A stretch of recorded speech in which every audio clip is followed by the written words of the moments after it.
시청자 여러분 안녕하십니까? 매주 교육계 안팎의 뜨거운 이슈와 함께했던 TV로 보는 맛있는 공부. 오늘은 지난 9개월간의 대장정을 되짚어보는 시간을 마련했습니다. 지난 9월 10일 시작된 TV로 보는 맛있는 공부. 교육계 안팎의 뜨거운 이슈와 함께한 9개월간의 대장정을 되짚어봅니다. 광노현 교육감을 비롯 대학 총장과 교수, 고등학교장, 학원 관계자들까지 한국 교육의 발전을 위해 힘쓰고 계신 34인의 출연자분들을 다시 한번 만나봅니다. 매년 달라지는 입시 정책과 새롭게 등장하는 교육 정책들. 학부모님과 학생들의 궁금증을 해소하고자 TV로 보는 맛있는 공부 힘차게 달려왔습니다. 교육계를 뜨겁게 달궜던 무상급식 논란부터 새롭게 바뀌는 대학 입시 정책 등 이슈들이 참 많았는데요. TV로 보는 맛있는 공부의 발자취를 되짚어봤습니다. 타이틀이 무척 마음에 듭니다. 공부가 맛있다면 지난해 9월 10일 시작한 TV로 보는 맛있는 공부. 박보문 중앙대 총장, 안양호 한국교총회장, 양태희 비상교육 대표 등 교육계 인사들의 뜨거운 성원이 함께했다. TV로 보는 맛있는 공부에서는 새롭게 바뀌는 교육정책, 그에 따른 학습 방법 등을 생생하게 취재했는데 교육계 이슈를 심도 있게 다루고 분석 취재한 메인 기획에는 어떤 것들이 있었을까? 9개월 동안 방송된 TV로 보는 맛있는 공부의 발자취를 따라가 본다. TV로 보는 맛있는 공부는 첫 방송부터 비중이 큰 폭으로 늘어난 수시 모집을 집중 분석해 학생 학부모들의 비상한 관심을 받았다. 상위권, 중위권, 하위권 등 성적에 따라 수준별로 대비할 수 있는 수시 전략에 대해 살펴봤다. 뿐만 아니라 입학사정관제 오해와 진실을 통해 학부모와 학생들이 궁금해했던 입학사정관제를 심도 있게 다루어 궁금증을 해소시켰다. 애매해요. 너무 이게 준비하는 게 어떤 식으로 해야 될지도 제 주관대로 한다고 해서 또 그게 되는 것도 아니고. 어느 정도 기본이 되는 아이들 중에서 좀 더 도전 정신 있고 잠재력 있고 창의적이고 융합적인 단순히 내가 어떤 활동을 했어요 이렇게 보여주는 게 아니라 하나의 이야기로 흘러갈 수 있도록 구성하는 게 제일 중요했던 것 같아요. 대학 입시뿐만 아니라 국제중과 특목고 입시 전략도 밀도 있게 다뤘다. 특히 학생들의 숨은 고민에도 귀를 기울였는데 바로 입시 위주의 교육으로 몸과 마음이 지친 학생들을 위한 치유법. 책 읽으면서 고민을 치유하는 독서 테라피, 수능 후유증 극복 방법 등을 소개해 학생들 정신적 건강에도 큰 도움을 주었다. 그러니까 수학의 재미와 교양을 겸비한 대단히 많은 책들이 있습니다. 그런 책들을 충분히 읽고 나면 기본적으로 이제 수학에 대한 기본적인 생각이 또 달라지는 거죠. 재수생들에겐 집중과 분산 또한 시간 관리가 중요한 요소다. 모든 것에 똑같이 공을 들인다고 모두 잘할 수는 없기 때문에 능력에 따라 시기별 혹은 영역별 중요도를 정해 집중할 것과 그렇지 않은 것을 정하도록 한다. 실패를 경험한 재수생에게 가장 중요한 것 중 하나는 바로 자신감 회복. 다시 할 수 있다는 마음가짐을 가지는 것이 무엇보다 중요하다고 할 수 있겠다. 실패 후 성공한 케이스 또는 본인의 멘토 등 친한 사람들을 만나 상담하고 조언을 듣는 것도 좋은 방법이다. 약간 상처를 입고선 그런 미래에 대한 막연한 불안감들이 많이 있을 겁니다. 그렇기 때문에 그럴수록 자꾸 사람들하고 많이 만나고 말씀하신 것처럼 멘토라든가 그 친한 선생님이라든가 아니면 부모님께서 그런 역할을 해준다거나. 교육계 안팎의 뜨거운 이슈도 놓치지 않았다. 지난 4월 교육계를 뜨겁게 달궈놓은 학생생활기록부 조작 파문과 무상급식 등 큰 논란을 일으켰던 이슈에 대해서 심층 취재했다. 상위학교 30개를 했습니다. 네, 그중에서 23개 교가 지적사항이 있었고요. 입학사정관제 도입으로 학생부의 내용이 중요해지자 1, 2학년 학생부에 기재된 특별활동, 행동 특성, 진로 지도 내용을 3학년 때 뒤늦게 고친 것. 학교 교육과 입학 전형의 연계를 강화한 입학사정관제가 도입됐어요. 그러다 보니까 학교생활기록부가 대입 전형이 중요한 자료로 활용되면서 그리고 학부모들이나 학생들은 교사들에게 좀 더 자기네들에 대해서 긍정적인 평가를 해주도록 이렇게 요구를 하는 겁니다. 경우에 따라서는 압력으로 작용이 될 수도 있고. 특히 무상급식은 정치권의 공방으로까지 이어져 눈살을 찌푸리게 했는데 이 생각보다 더 빠른 속도로 서명 작업이 진행되고 있다 이렇게 생각하고 있습니다. 우리나라는 모두가 다 학교에서 급식을 하기 때문에 이것은 국가의 세금으로 해야 된다. 무상급식 원년에 대한 기대감은 높지만 찬반 논란은 여전한 실정. 전문가들은 무상급식이 유지 확대되기 위해서는 중앙정부의 예산 지원이 필수적이라고 보고 있다. 교육계의 이슈뿐만 아니라 교육 당사자인 학부모와 아이들 간의 소통과 가정에서 실천할 수 있는 교육법도 소개했다. 신학기 똑똑한 학원 고르는 방법은 물론 화제가 된 엄마표 학습법, 100점짜리 겨울방학 보내기 등이 학부모들 사이에서 큰 호응을 얻었다.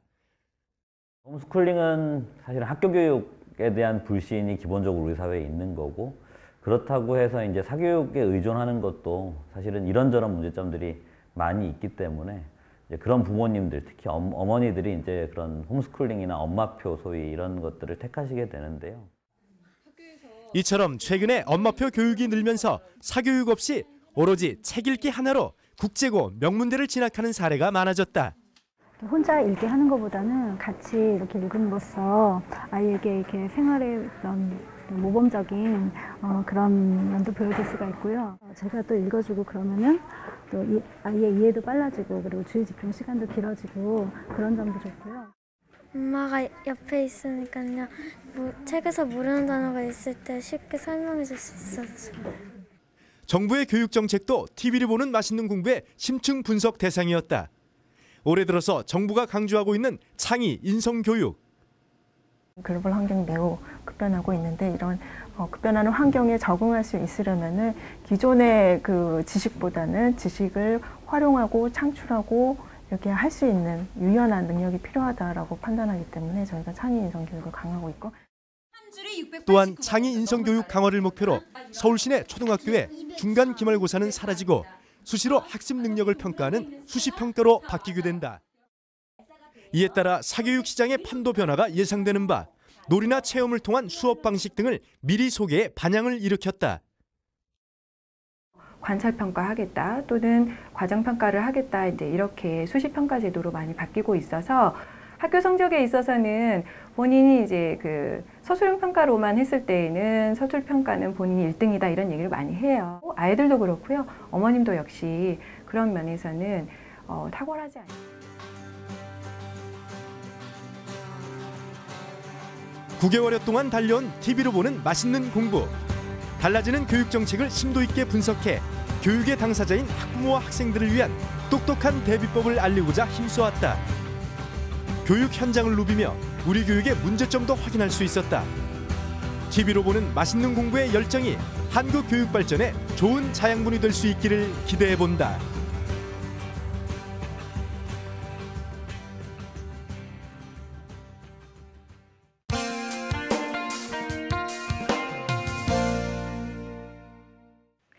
그동안 교육계 안팎의 많은 분들이 TV로 보는 맛있는 공부에 출연해 한국 교육에 대해 소신 있는 말씀을 해주셨습니다.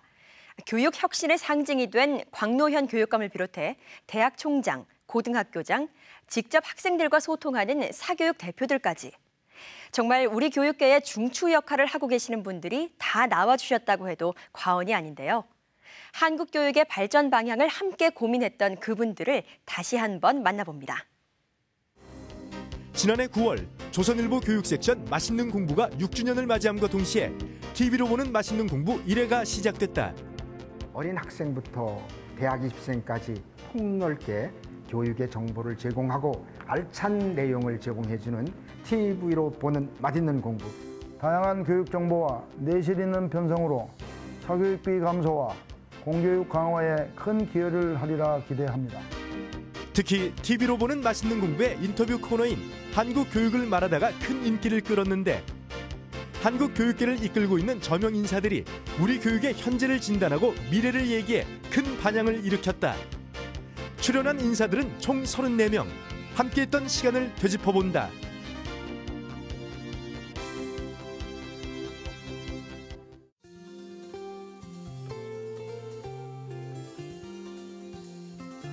한국 교육을 대표하는 교육계 인사들.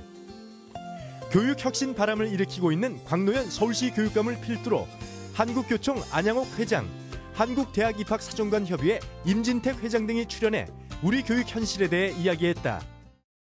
우리나라 교육의 첫 번째로는 부모 지위의 대물림을 끊는 희망 교육이 돼야 된다.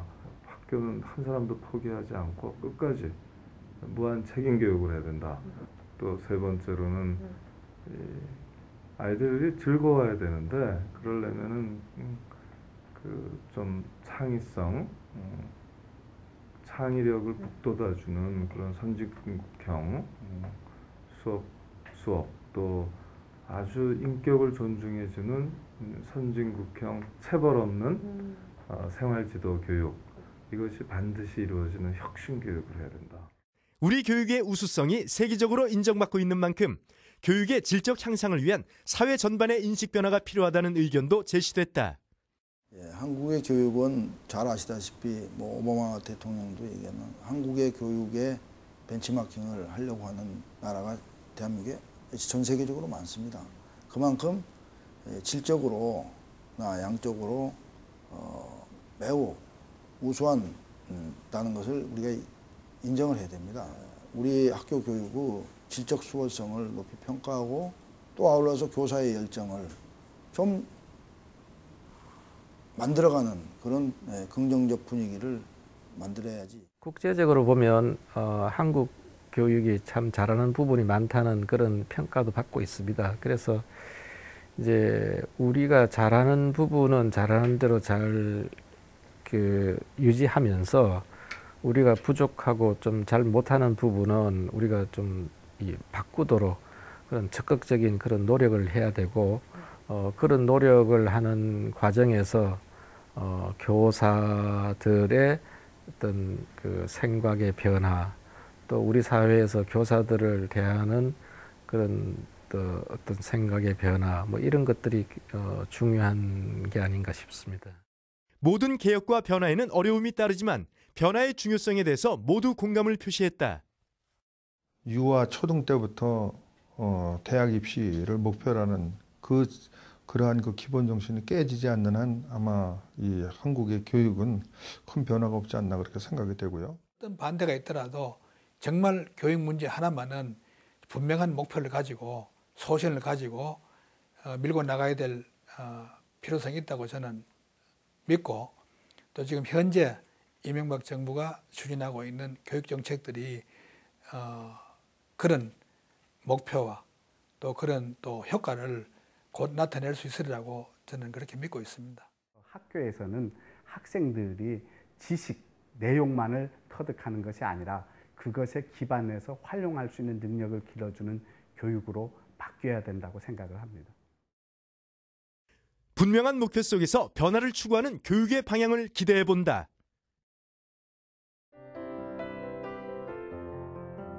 대학 교수와 총장, 학교장 등 교육 현장을 지휘하는 대표들도 대거 출연했다. 이들에게 각 기관들의 역할과 교육 철학도 들었다. 입시 위주의 교육보다는 개인의 다양성을 존중하는 교육 환경이 마련되어야 한다는 데 의견이 모아졌다. 자기가 어떤 사람인가를 알게 해주는 게 첫 번째다. 그러니까 이것저것 해보고 내가 어떤 사람인가, 무엇을 할 때 내가 가장 기쁘고 무엇을 할 때 내가 가장 잘할 수 있는가, 그런 것을 첫째 찾아줘야 된다고 생각해요. 옛날에 배웠을 때는 음악, 미술, 무용, 도덕 모든 이런 걸 배웠습니다. 그래서 그렇게 좀 다양한 방면으로 조금 더 폭넓게 배우면서 대학에서도 선발권을 그런 식으로 좀 하면은 이 우리나라 교육이 더 좋은 쪽으로 발달하지 않을까 싶습니다. 다양성 존중과 함께 가정과 학교 사회가 긴밀히 협조해 학생들의 조화로운 발달을 유도하는 교육이 중요하다는 의견도 나왔다. 그럼 우리 교육이 잘 이루어지기 위해서는 가정과 학교와 사회가 긴밀하게 연계되고 협조 체제로 나가야 되고 선생님을 존경하는 풍토를 만들어야만 우리 교육이 잘 될 수 있다는 겁니다. 입시 결과 같은 눈앞에 있는 교육 성과도 중요하지만 우리 사회의 미래를 이끌어갈 우리 자녀들에게 건전하고 건강한 시민으로 성장시키기 위해서는 장기적인 안목을 갖고 지덕체의 조화로운 발달을 청취하는 방향에서 학교 교육이 이루어져야 바람직하다고 생각합니다. 우리 교육과 뗄래야 뗄 수 없는 사이인 사교육 시장 관계자들은 한국 교육의 발전에 대해 어떤 공감대를 형성하고 있을까? 오랜 노하우와 효율적 프로그램으로 공교육의 보완 역할을 하고 있는 사교육 관계자들의 이야기도 들어봤다. 사교육을 죽이기보다는 하나의 보완제로서 사악한 사교육이 아닌 건전한 사교육은 어느 정도 활성화시킬 필요가 있지 않는가. 그렇게 하면 학교에 있을 때 부담도 주니까 선생님들도 훨씬 애들 관리도 좋아지게 되고 또 사교육 자체도 좀 건전하게 살아남지 않을까 저는 이런 생각을 하거든요. 좀 교육을 정말 100년 대계니까 한 정말로 50년 이상을 바라보면서 몇 달에 걸쳐서 하시는 게 저는 정답이지 않을까 싶습니다. 모든 인간들이 공부를 잘해야지만이 인간으로서의 제대로 된 자기의 인생의 목표를 달성하는 건 아니지 않습니까? 우리가 공부만을 위주로 하는 게 아니라 공부를 하기를 원하는 사람에게는 공부를 좀 더 잘할 수 있는 환경과 여건을 만들어줘야 되고 공부보다는 다른 쪽에서 영역을 키우러 나갈 사람에게는 다른 영역을도 충분히 훈련하고 성장해 나갈 수 있는 길을 만들어주는 그런 우리나라의 어른들의 자세가 좀 더 우리나라 교육계에 많이 전파됐으면 하는 바람이 있습니다. 방법은 달랐지만 현재 입시 위주 교육에 변화가 필요하다는 데 의견을 함께했다. 포화 상태로 접어든 사교육 업체들의 교육 방향과 프로그램 개발 계획도 들었다. 입시 위주의 영어 교육은 안 된다고 생각합니다. 언어 교육 차원의 의사소통 능력을 위한 그러한 이 영어 교육이 진행되게 되면은 제가 봤을 때는 아이들이 고등학교 졸업할 때쯤이면은 영어로 의사를 소통하는데 어떤 무리가 없다고 생각을 합니다. 우리의 교육 콘텐츠 자체가 세계에 먹힐 수 있는 그런 보편성들을 가져야 되는데 그런 보편성들을 갖는 하나의 방법으로서 엔터테인먼트 요소와의 결합들에 대해서 적극적으로 고민해야 될 시점이 아닌가 생각하고요. 그동안 TV로 보는 맛있는 공부는 34명의 인사들을 만나 교육에 대한 그들의 철학과 한국 교육의 발전 방향에 대해 들어봤다. 이들의 노력이 우리 교육의 인프라를 개선시키고 더 나은 미래를 향한 밑거름이 되길 기대해본다.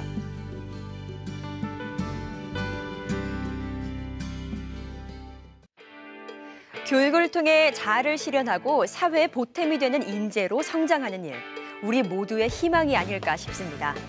TV로 보는 맛있는 공부를 통해 교육에 대해 뜨거운 관심과 성원을 보내주신 시청자 여러분 고맙습니다.